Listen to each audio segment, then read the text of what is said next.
आज मी एक असा चॉकलेट बार बनवला होता, जे मुलांना तुम्ही कितीही खाऊ घाला, तुम्हाला काही गिल्ट वाटणार नाही, की मुलं एक सोडून दोन खाऊ देत, आपल्याला समाधानच वाटेल. कारण हे मी ना ओट्स आणि सीड्सपासून बनवले.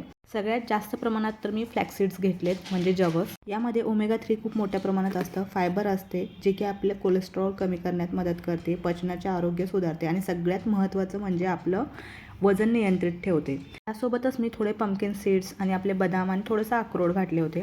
आता हे छान असे रोस्ट करून झाले ना, त्याच कढईमध्ये आपल्याला ओट्स घ्यायचे आहेत. मी ओट्स घेतलेत, एक वाटीभर घेतलेत. ते पण आपल्याला छान मंद आचेवर असं ना परतवून घ्यायचं आहे. आता हे भाजत आले की आपण पहिले सीड्स हे ना बारीक करून घ्यायचं. जास्त पण बारीक करायचं नाही, थोडं दरदरच ठेवायचं. आता सीड्स बारीक करून झाले की आपण ओट्स हे जे गरम करून घेतले होते ना, ते पण थोडे गाळ झालेत. आता त्यामध्ये मी खजूर टाकले गोडवासाठी. तर खजूरच्या बिया काढायच्या आणि एक वाटीभर असे खजूर टाकायचे. अंदाजे 10 ते 12 खजूर होते.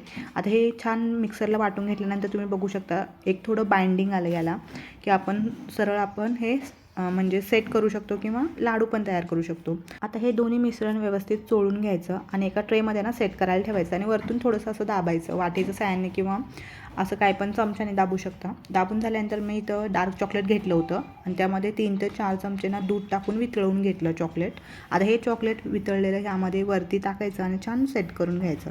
आता वरतून डेकोरेशनसाठी मी थोडेसे परत पंपकिन सीड्स टाकले, दिसायला पण छान दिसतील म्हणून टाकलेत. आता हे आपल्याला ना 15 ते 20 मिनटं फ्रीजमध्ये ठेवायचं आहे, फ्रीझरमध्ये नाही, फ्रीजमध्ये ठेवायचं, म्हणजे चॉकलेट छान घट्ट होईल आणि नंतर मग आपण इझिली हे काढून ना आपल्याला हवे त्या शेपमध्ये आपण कट करून मुलांना देऊ शकतो, आपण पण खाऊ शकतो. प्रत्येक सीड्स मागे ना आपल्याला खूप सारे फायदे असतात, ते आपण जाणून घेतले ना, तुम्ही एकदा गुगल करा, तुम्हाला सगळं समजेल. तर हे असे काही मी कट करून घेतले. कट केल्यानंतर इतके छान सुंदर आणि सुबक दिसत होते ना, बघू शकता तुम्ही.